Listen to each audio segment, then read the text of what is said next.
it looks like just a bunch of big men just running into each other crazy, but there's so much science. It's crazy. I mean, one of the greatest things, you're one of the greatest receivers of all time. One of the things that I find really frustrating is people will say, well, that's just because he's genetically gifted. Right. Yeah, and I'm like, Right. what? There's so much practice and technique and margin of error. I'm like, you can't just say, well, these guys roll out of bed and they're great. I'm like, maybe in elementary school, but not at the Where they're professional physically level. so Right. much better than They're everybody physically else. better Sure. when they're Have 8. to But at the search. pro level. But at the pro level, I'm Right. like, that's selling these guys short just saying, well, it's genetics. I'm like, it's not.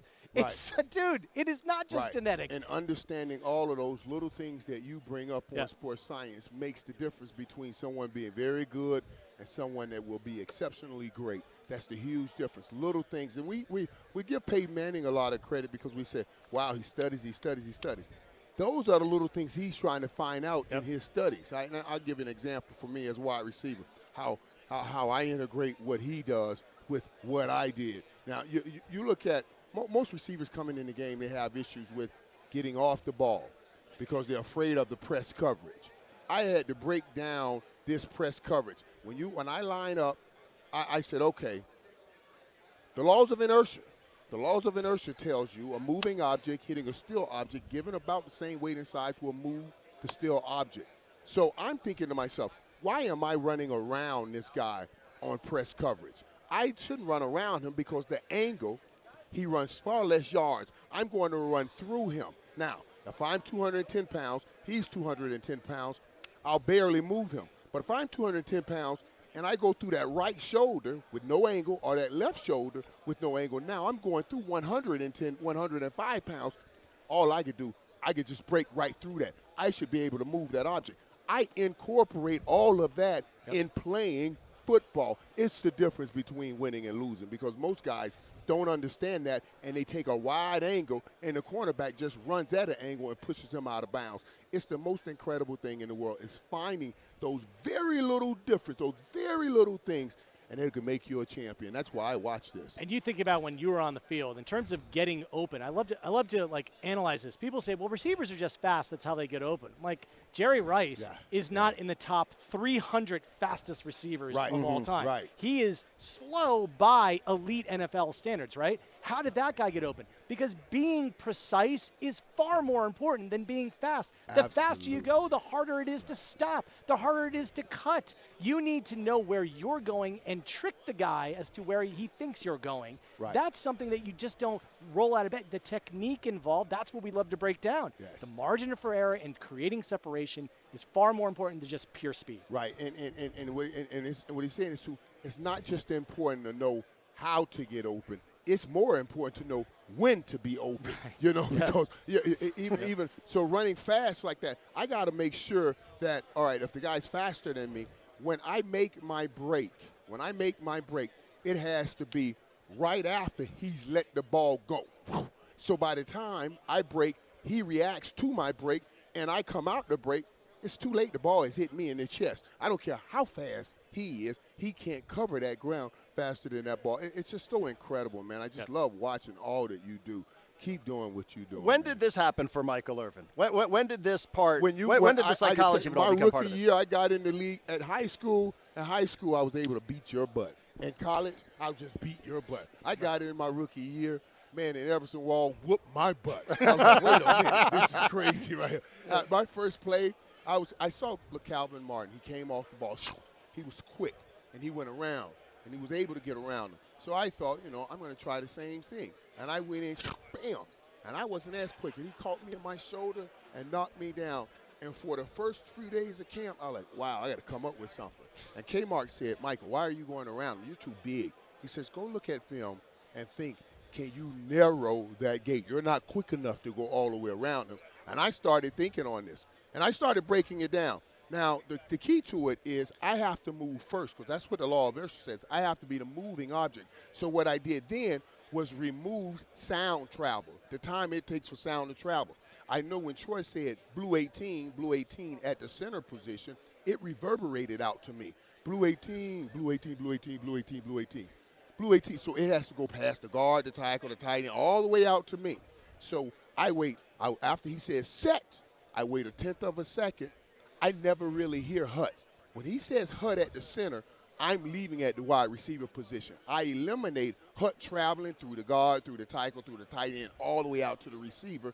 So I become the first moving up. I become the first mover because the guy's waiting on the ball to move, and he's waiting on his eyes to see in his sensory motor brain to read, ball just moved. And then he moves. It's already late. I'm already into him. I have broken this thing down. I'm giving you stuff I guarantee you none wide receiver coaches don't know. That's how I became a Hall of Famer. Think about this, too. This is the best segment ever. Every thousandth of a second every thousandth of a second equates to a third of an inch. Every thousandth of a second. To react to sight versus sound, you react slower to light than you do sound because it takes more brain processing. It takes you 0.2 of a second to legitimately react to sight, where reacting to sound is 1/10 of a second.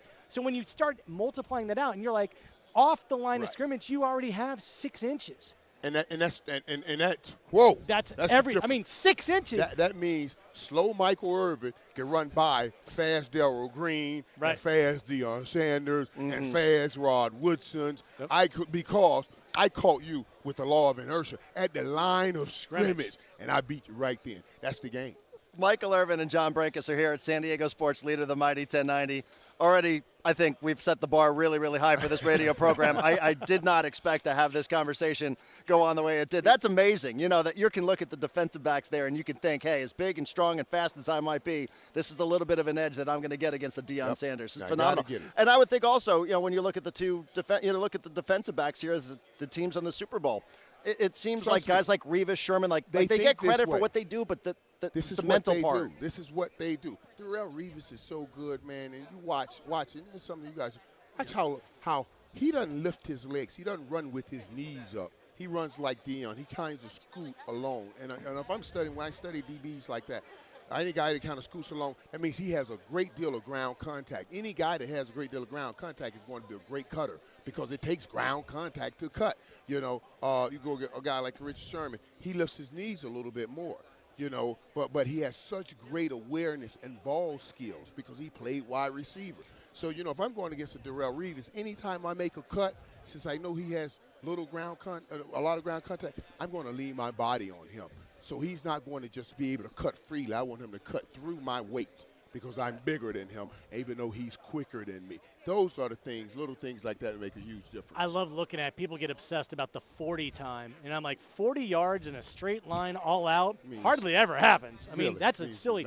But 4 yards? What's your 4-yard time? Yeah. That's far more relevant. We're testing acceleration in tight spaces because when you're playing, whether it's receiver or quarterback, it's about being able to get to that thing quickly, but it's not a big space. You're not covering 40 yards. About it, man. I love that. I like what he's brought out of you, though. Man, I love that. What he's brought out of you is the best. I love this. Man. And people don't even think that you're this technical in football because I like to have fun when I'm on air joking around. But this really is what it takes to win in this game, and it's so much more than just how fast you can run, how high you can jump. You have to put it all together with your sensory motor brain and how it's all working. It's an incredible, incredible thing. Yeah. Which team would you be a better fit on? Are these two teams playing? Your heyday. Well, that's a good one right there. Now, I would say New England, because I want my quarterback not to be able to run. Then he needs and depend more on me. Then I can get the needs and the things that my wife and kids need because you got to throw me the ball for success. I love Russell Wilson now, but if you ask me to take a quarterback right now out of the two, I'll take a young Russell Wilson. He has so many more years. But if I'm on that field, I'm going to play with Tom Brady because he's going to need me more. Michael, Playmaker, it is our pleasure. Thank you so much for stopping by. We will see you all week long on the NFL Network.